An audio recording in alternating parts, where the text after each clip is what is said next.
पशुपति वरिपरि है यो चाहिँ दामी भाइलेन्स यस्तो छ यहाँको है। खोला चाहिँ अब यस्तै हो। बालेनमा अलि शुद्धिकरण चाहिँ यहाँ पनि छैन भन्न चाहिँ भन्छन् होइन, त्यस्तै हो होइन। चट्याङ्ग पर्वत चाहिँ बवालै हो क्या साथीहरू यार।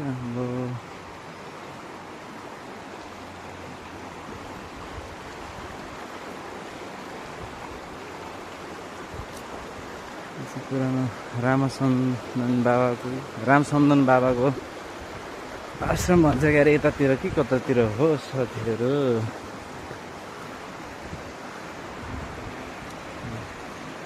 यस्तो छ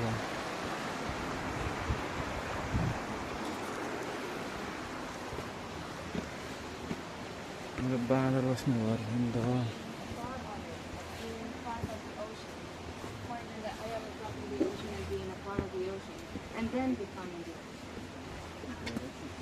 यहाँ मङ्की क्याप्स है, मङ्की क्याप्स।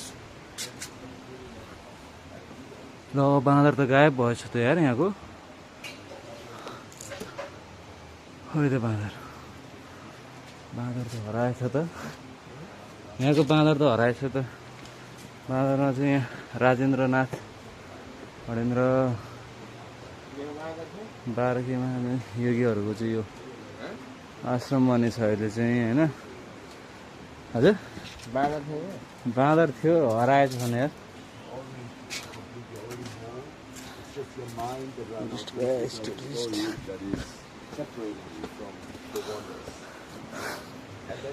नाइस दामी।